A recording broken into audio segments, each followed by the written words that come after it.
Hello student, welcome to Vijayshree physics. Student, पिछले class में हम लोगों ने इक्विलिब्रियम के केस को देखा था। हम लोगों ने देखा था कि किस प्रकार यदि किसी चार्ज पार्टिकल पर नेट फोर्स 0 होता है तो उसे हम इक्विलिब्रियम के स्टेट में बोलते हैं।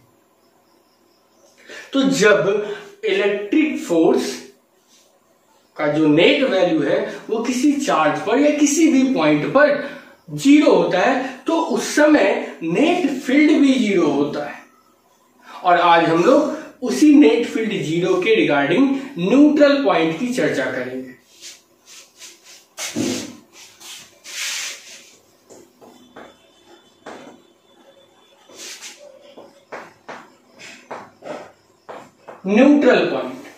न्यूट्रल पॉइंट देखिए, एक सिस्टम है, चार्ज का एक सिस्टम है और उसके बीच कोई ऐसा पॉइंट जहां पर नेट फील्ड या नेट फोर्स 0, उस पॉइंट को हम लोग बोलेंगे न्यूट्रल पॉइंट। ठीक है,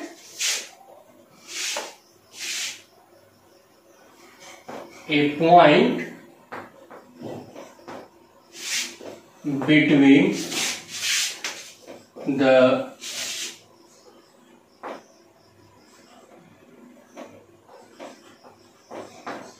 system of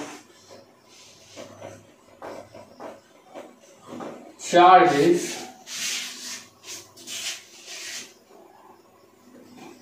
where net field or net force is 0, then the point is called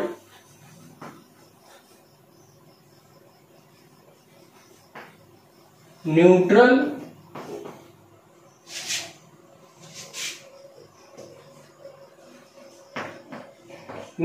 point, है ना। उस पॉइंट को हम लोग क्या बोलेंगे? न्यूट्रल पॉइंट बोलेंगे। ठीक है, तो मान लेते हैं कि ये सिस्टम है Q1, Q2, Q3, Q4, Qn, है ना, अलग अलग पॉइंट। और यहां पर सबके कारण यहां पर ये पॉइंट जो है यहां पर हम लोग देखते हैं तो ई नेट इक्वल टू 0 है। तो ये जो पॉइंट है इस पॉइंट को हम लोग बोलेंगे न्यूट्रल पॉइंट, उदासीन बिंदु। ठीक है, तो इस पर जो है क्वेश्चन, न्यूट्रल पॉइंट पर क्वेश्चन दो चार्ज के सिस्टम के रिगार्डिंग आता है ना। मान क्वेश्चन रहता है ऐसे कि एक चार्ज, ये पॉइंट ए है, ये पॉइंट बी है, इन दोनों के बीच की दूरी r है। यहां पर कोई चार्ज Q1 है और यहां पर चार्ज Q2 है। तो ये Q1 Q2 मिलाकर एक सिस्टम का निर्माण किया, ये Q1 और Q2 मिलाकर एक सिस्टम का निर्माण किया। तो इनके बीच या इस सिस्टम में, ये पूरे सिस्टम में कोई ऐसा पॉइंट जहां पर नेट फील्ड 0। ठीक है, तो उसको निकालने के लिए दो केस होता है। केस नंबर फर्स्ट कि Q1 and Q2 are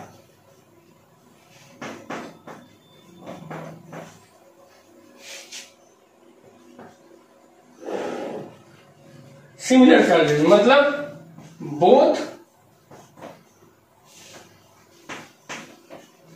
either positive और निगेटिव। ठीक है, Q1 और Q2 दोनों या तो पॉजिटिव होंगे या दोनों निगेटिव होंगे। तो उस केस में हम लोगों को जब भी न्यूट्रल पॉइंट मिलेगा तो वो ए और बी के बीच में ही मिलेगा। ठीक है, न्यूट्रल पॉइंट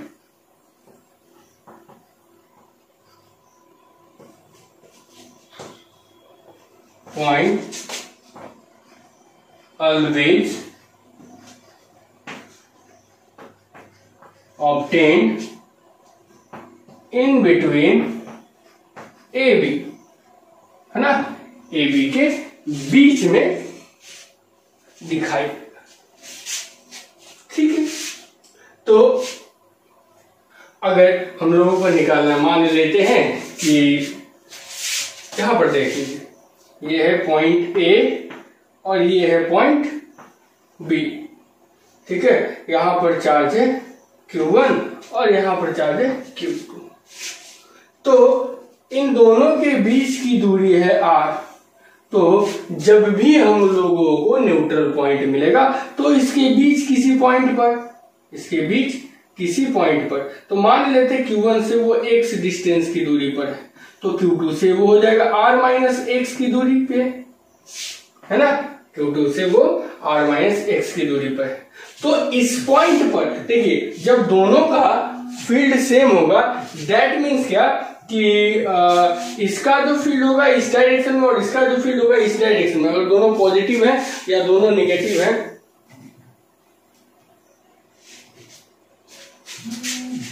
अरे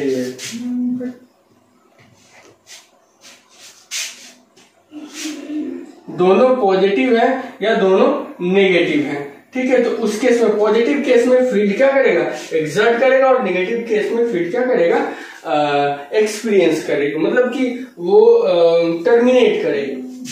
ठीक है,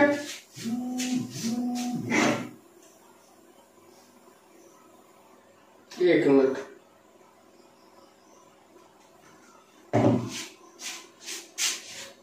तो उस स्थिति में अगर हम लोग देखते हैं फील्ड, तो यहां पर इसका क्या हो जाएगा, Q1 बाई, ये पॉइंट जो है वो इस Q1 से कितनी दूरी पर है, x दूरी पर है, तो x स्क्वायर, और ये बराबर किसके होगा, Q2 by R minus x का स्क्वायर, k से k कैंसिल कर देंगे, तो हम लोगों को क्या मिलेगा, Q1 by Q2 is equal to x by R minus x का होल स्क्वायर। ठीक है, और यहां से हम लोग x का वैल्यू निकाल सकते हैं।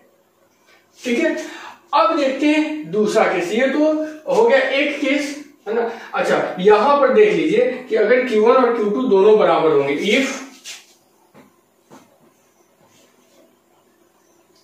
Q1 बराबर Q2, मैग्नीट्यूड की बात कर रहे हैं, तो उस स्थिति में x इज इक्वल टू हो जाएगा R/2, मतलब न्यूट्रल पॉइंट जो हम लोगों को मिलेगा एकदम बीचों बीच मिलेगा। ठीक है, अब देखते हैं दूसरा case.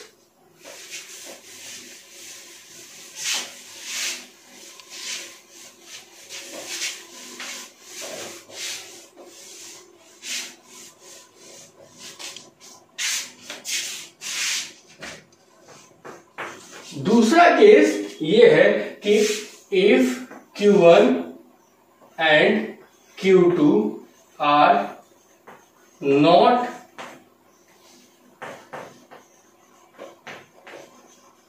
Similar, if Q1 and Q2 are not similar, ठीक है, मतलब वन इज पॉजिटिव एंड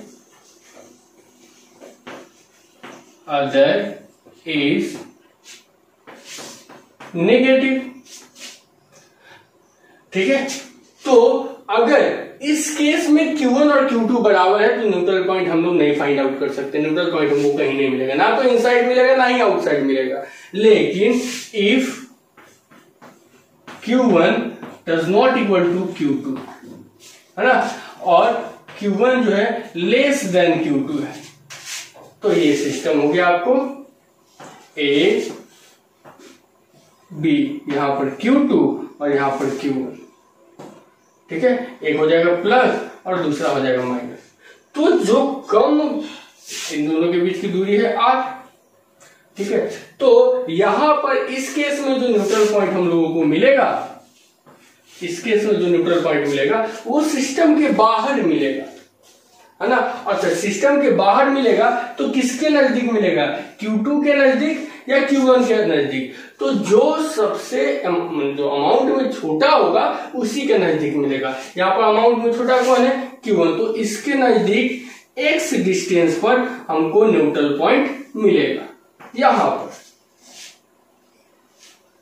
यहां पर हम लोगों को न्यूट्रल पॉइंट मिलेगा पॉइंट P पर। तो देख लीजिए Q1 से, तो यहां पर जो नेट फील्ड होगा, यहां पर कैसे है कि ये नजदीक है और अमाउंट भी कम है, तो ये क्या करेगा, खींचेगा, और ये क्या करेगा, फोर्स लगाएगा। तो जब तक इलेक्ट्रिक फील्ड का डायरेक्शन एक दूसरे के अपोजिट नहीं होगा तब तक तो न्यूट्रल पॉइंट होगा नहीं। अगर हम बीच में डालते तो ये अट्रैक्ट करता और ये रिपेल करता, तो ये इसका मोशन इसके तरफ हो जाता। अगर इधर करते तो इसका तो अमाउंट ऑलरेडी ज्यादा है, ये रिपेल कर देता और ये अट्रैक्ट कर ही नहीं पाता, क्योंकि इसका अमाउंट तो कम है और डिस्टेंस भी बढ़ जा रहा है। तो इसलिए हमेशा कम वाले चार्ज के नजदीक होता है। तो इस केस में हमारे पास जो होगा इसके कारण इलेक्ट्रिक फील्ड यहाँ पर जो होगा इस डायरेक्शन में, है ना, वो उसका वैल्यू कितना आ जाएगा, K/Q1/x² बराबर K/Q2/। अब बताइए यहां से Q2 से इस पॉइंट की दूरी कितनी हो जाएगी, R+x। ठीक है, ये हो जाएगा R+x का होल स्क्वायर। K से K कैंसिल, मतलब Q1/Q2 = x/R+x का होल स्क्वायर। और यहां से हम लोग x का वैल्यू कैलकुलेट करेंगे। ठीक है, अब देखिए हम लोग यहां से फील्ड के साथ साथ अब जीरो पोटेंशियल भी कैलकुलेट कर सकते हैं। तो जीरो पोटेंशियल का क्या होगा, जीरो पोटेंशियल होगा दो चार्ज के बीच, चाहे दो चार्ज का एक ऐसा सिस्टम या फिर मल्टीपल चार्ज का एक ऐसा सिस्टम जहां पर जो है पोटेंशियल का वैल्यू, इलेक्ट्रिक पोटेंशियल का वैल्यू जीरो, उसको हम जीरो पोटेंशियल करते हैं। एक क्वेश्चन में आपको हमेशा दो चार्ज का सिस्टम नहीं देता है, और भी चार्ज मतलब मल्टीपल चार्ज के सिस्टम में देता है तो उसको सुपरपोजिशन प्रिंसिपल से हम देखें, वहां पर sigma we summation of V = 0 कर देंगे। ठीक है, V1 + V2 + V3 = 0, मतलब जितना संख्या होगा, है ना। और दो संख्या को दो पॉइंट के बीच अगर बोलता है जैसे जीरो पोटेंशियल,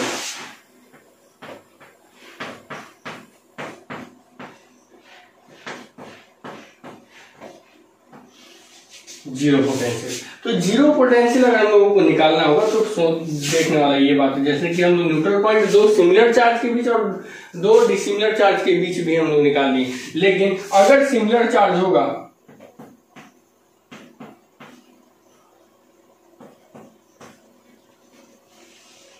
सिमिलर चार्ज होगा तो किसी भी फाइनाइट डिस्टेंस तक हम लोग को जीरो पोटेंशियल नहीं मिलेगा। नॉट जीरो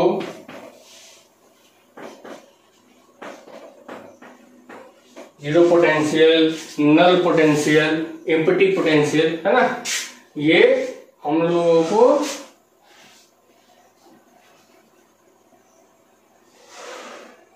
doesn't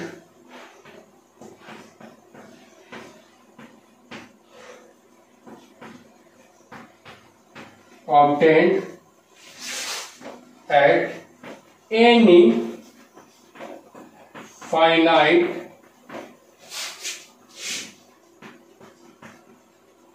डिस्टेंस, है ना, किसी भी फाइनाइट डिस्टेंस के लिए नहीं प्राप्त होगा, मतलब इनफाइनाइट डिस्टेंस तक ही प्राप्त होगा। ठीक है, अगर डिसिमिलर चार्ज होता है फॉर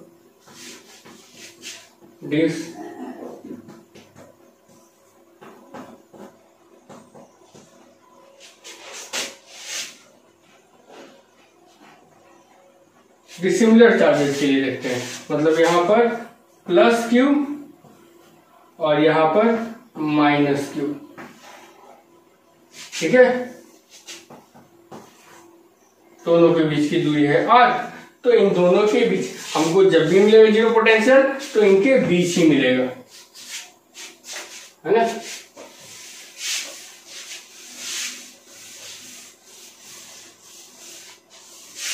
ये डाल देते हैं A और ये डाल देते हैं B, है ना। तो लिख सकते हैं लोग जीरो जीरो पोटेंशियल ऑब्टेन्ड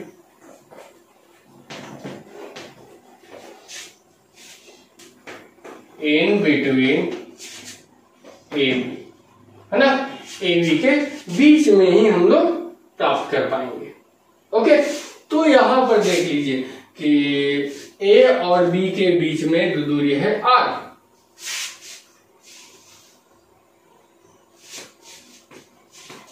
ए और बी के बीच में दूरी आर, ठीक है। तो इसके बीच में हम लोग मान लेते हैं कोई ऐसा पॉइंट यहां से x दूरी पर, यहां पर Q1, ठीक है, और यहां पर Q2, एक माइनस होगा एक प्लस होगा, एक माइनस होगा और एक प्लस होगा। तो यहां से दूरी होगा r माइनस x। तो अगर हम लोग देखते हैं न्यूट्रल पोटेंशियल, तो न्यूट्रल पोटेंशियल कह रहे हैं जीरो पोटेंशियल, तो जीरो पोटेंशियल के लिए क्या हो जाएगा, k माइनस के Q1 by x square plus के Q2 by r minus x, और ये स्क्वायर नहीं होगा, r minus x is equal to zero हो जाएगा। मतलब के Q2 by r minus x बराबर के Q1 बाई एक्स। ऐसे के कैंसिल कर देंगे तो Q1 by Q2 is equal to Q1 by Q2 is equal to x by r minus x, और यहां से हम लोग x का वैल्यू निकाल लेंगे। तो ये था न्यूट्रल पॉइंट और जीरो पोटेंशियल का कंसेप्ट, है ना। अच्छा, कभी कभी ऐसा होता है कि Q1 और Q2 में हम लोगों को जो है कि इनसाइड भी मिल जाता है जीरो पोटेंशियल और आउटसाइड भी जीरो पोटेंशियल मिल जाता है, तो उसके घबराना नहीं। एक चीज है उसमें पूछता है कि वो किधर के लिए मिलेगा, हमको जो जीरो पोटेंशियल मिलेगा वो किधर के लिए मिलेगा। तो डिसिमिलर चार्ज जब भी होगा तो ये इन और आउट जो हम लोगों को जीरो पोटेंशियल मिलेगा हमेशा कमजोर वाले चार्ज के तरफ ही मिलेगा, है ना। जो चार्ज वीक है उसी के आसपास मिलेगा, जो कि इनवर्ड में भी मिलेगा और सिस्टम के बाहर भी मिल सकता है, ठीक है। अब हम लोग देखते हैं कि किसी कंडक्टर पर कितना फोर्स लगता है, कितना प्रेशर होता है चार्ज के कारण, और चार्ज की डेंसिटी क्या होगी।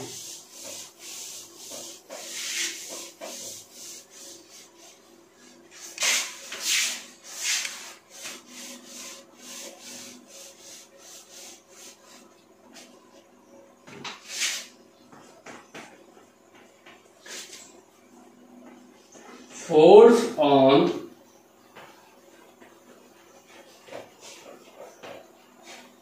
कंडक्टर, है ना। तो मान लेते हैं ये हम एक कंडक्टर लेते हैं,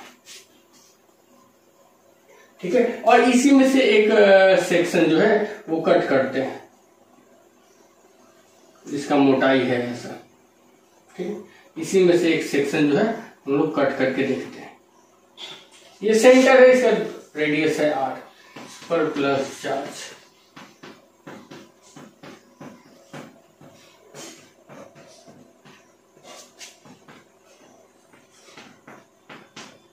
तो देख लीजिए कि इसमें बाहर वाला जो है वो बाहर की तरफ और इसका अंदर वाला अंदर की तरफ आ जाएगा।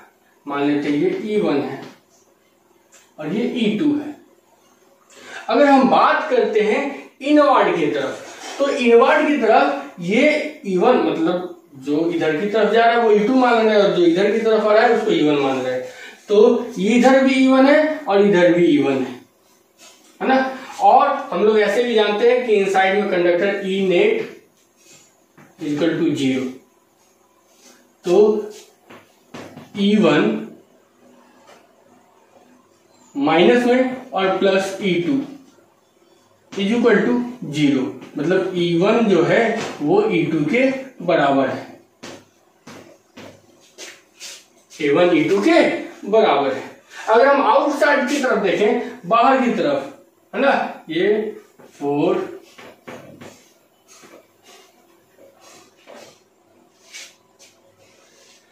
बाहर की तरफ देखिए तो ये वाला भी इसको धक्का देगा बाहर की तरफ ही, E1 भी बाहर की तरफ ही धक्का देगा और E2 तो बाहर की तरफ है ही, है ना। तो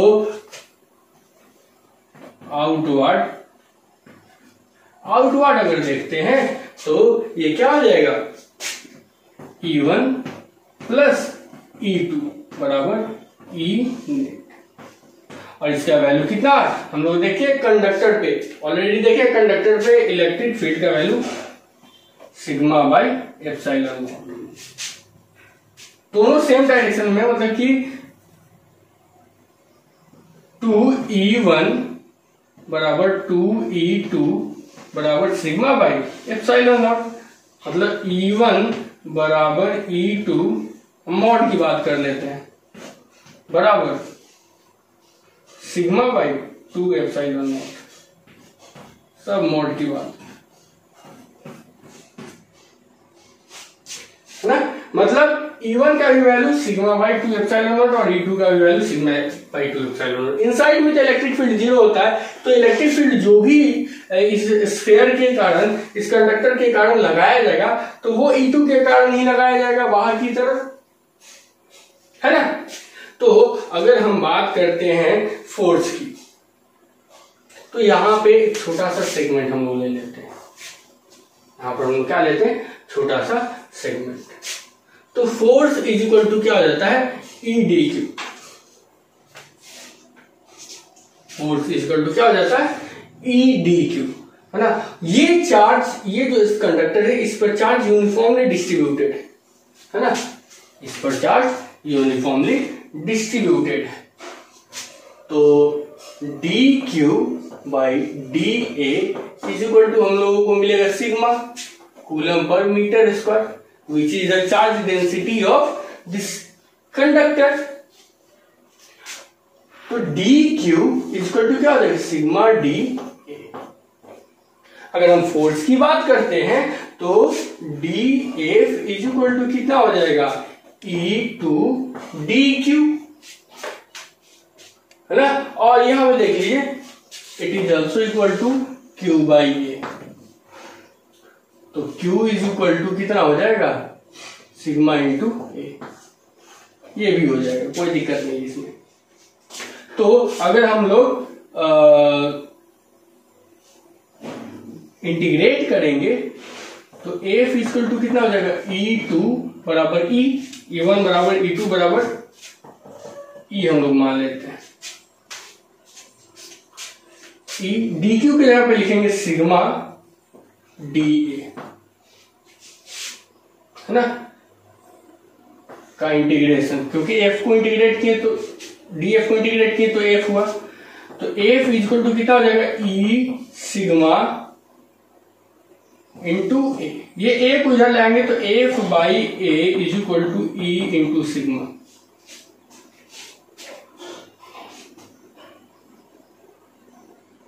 E का वैल्यू कितना है देखिए तो सिग्मा बाई 2 एप्सिलॉन नॉट। तो F बाई A हो जाता है प्रेशर, तो प्रेशर इज इक्वल टू हो जाएगा sigma into sigma by 2 epsilon naught, मतलब sigma square by 2 epsilon naught. मतलब किसी conductor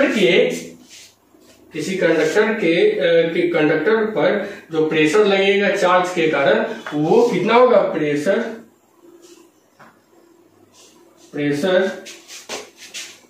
due to charge on conductor is equal to कितना हो जाएगा, P is equal to sigma square by 2 epsilon naught. अच्छा, अब हम एनर्जी की बात करते हैं, एनर्जी डेंसिटी की। तो एनर्जी डेंसिटी हो जाता है E बाई V, है ना, या DE बाई dV। तो हम लोग जानते हैं P dV is equal to energy हो जाता है ना, और P dV है तो DE हो जाएगा, या PV is equal to E हम लिख सकते हैं। तो P इज इक्वल टू क्या हो जाएगा, E बाई V, और E बाई V क्या होता है, U, energy density. Energy density. तो देखिए तो energy density U is equal to कितना हो जाएगा, U is equal to P is equal to sigma square by epsilon naught. अगर हम ऊपर नीचे इसको इधर देख लेते हैं, इसको देखिए इधर P is equal to E के जगह पर हम लोग क्या डाल दिए, P is equal to U is equal to sigma square by epsilon naught. ऊपर नीचे हम epsilon naught by epsilon naught से गुना कर दिए, 2 एप्सिलॉन नॉट है सॉरी। तो ये कितना हो जाएगा, U is equal to 1/2 sigma square by epsilon naught का स्क्वायर इंटू एप्सिलॉन नॉट। तो सिग्मा बाई एप्सिलॉन नॉट किसका वैल्यू है, देखिए तो E नेट का वैल्यू है इसका। तो U is equal to 1/2 E square epsilon naught, ये हो जाएगा हमारा एनर्जी डेंसिटी। ये क्या हो जाएगा हमारा एनर्जी डेंसिटी हो जाएगा, जो कि P के बराबर होगा।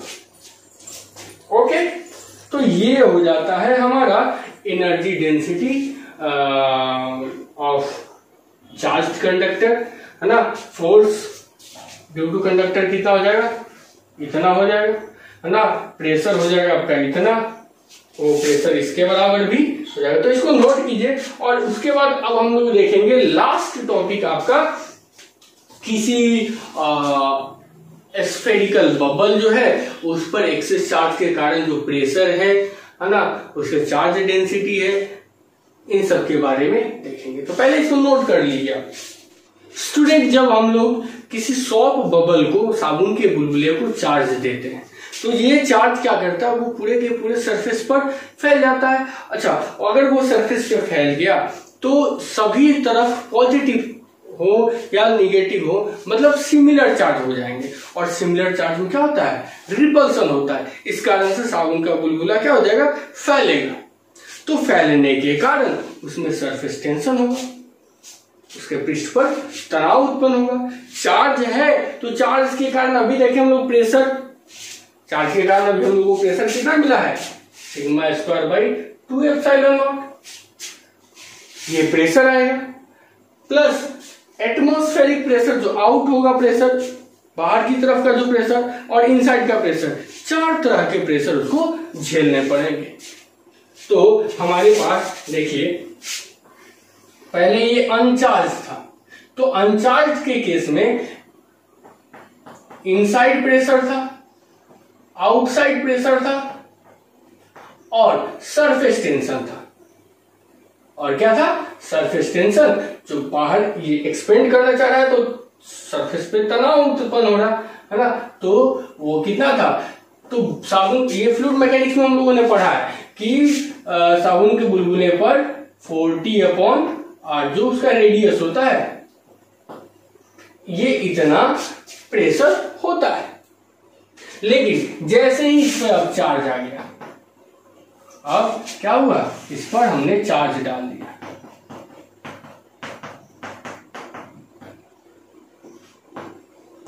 तो इस पर एक और एक्सिस प्रेशर क्या आ जाएगा, ड्यू टू चार्ज, जो कि सिग्मा बाई एप्सिलॉन नॉट होता है, sorry sigma square by 2 epsilon naught. तो पी आउट तो रहेगा ही, साथ में 40/R रहेगा। पी इनसाइड जो है बाहर की तरफ। और अभी हम लोगों ने देखा है कि जो प्रेशर है उसके कारण, चार्ज के कारण, वो भी इसमें उत्पन्न हो जाता है। वो कितना होता है, sigma square by 2 epsilon naught. तो हम लोग इनसाइड का जो प्रेशर निकालेंगे, पी इनसाइड, कितना प्रेशर इनसाइड में है, तो वो हो जाएगा पी आउटसाइड प्लस 40/R। और उसमें से हम लोग इस चार्ज को, चार्ज के कारण जो प्रेशर है उसको माइनस कर देंगे, तो वो नेट प्रेशर हम लोगों को इनसाइड में कितना है पता चल जाएगा। है ना। तो अगर हम एक्सेस प्रेशर निकालेंगे तो इट इज इक्वल टू क्या हो जाएगा, P inside minus P outside. It is equal to क्या हो जाएगा, 40/R minus sigma square by 2 epsilon.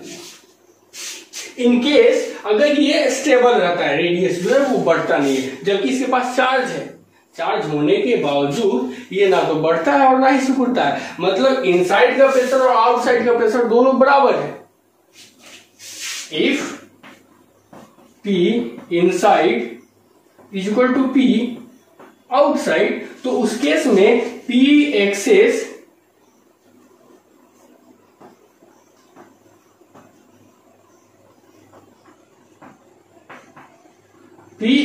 जो है वो कितना हो जाएगा, 0 हो जाएगा। और इट इज इक्वल टू मतलब क्या हो जाएगा कि 40/R minus sigma square by 2 epsilon naught is equal to 0। तो 40/R इज इक्वल टू हो जाएगा sigma square by 2 epsilon naught. तो यहां से हम लोग इसके चार्ज डेंसिटी को कैलकुलेट कर सकते हैं। तो चार्ज डेंसिटी देखिए तो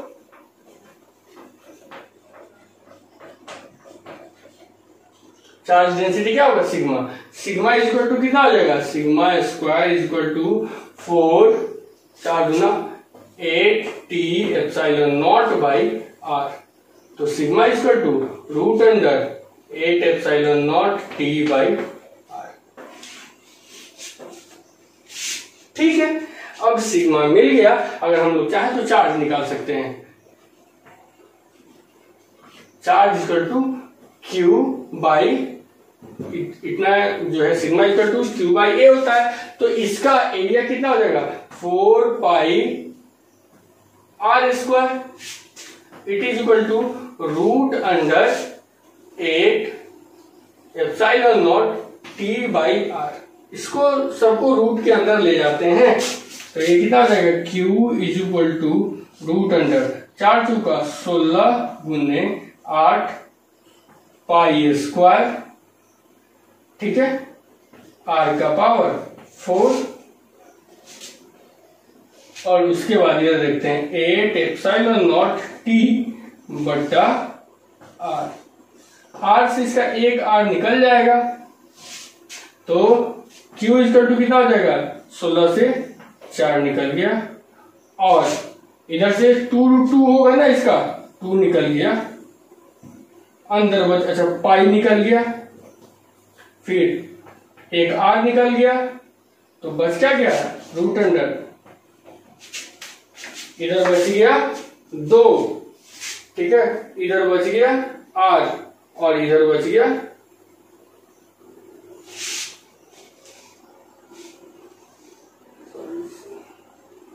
epsilon naught T, 2R epsilon naught T। मतलब Q equal to 8 pi R root under 2R epsilon naught T। ये हमारा चार्ज का वैल्यू हो जाएगा,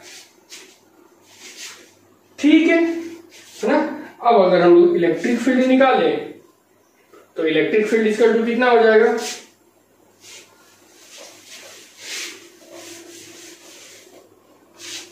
electric field sigma by 2 epsilon sigma by epsilon not होता है।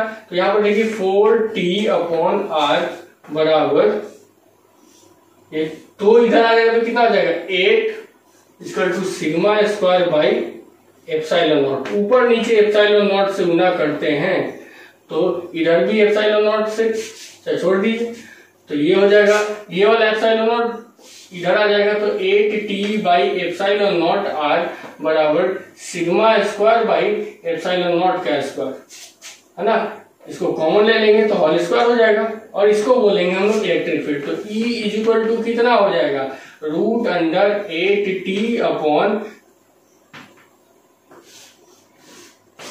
ठीक है, यहीं से हम लोग इलेक्ट्रिक पोटेंशियल भी निकाल सकते हैं, है ना। तो ये था हमारा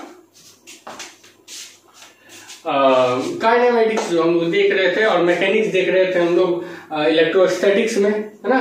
तो यहाँ पर हम लोग फ्लूइड मैकेनिक्स से थोड़ा रिलेट किए। इसके बाद हम लोग कैपेसिटर पढ़ेंगे, है ना, इसको नोट कर लीजिए।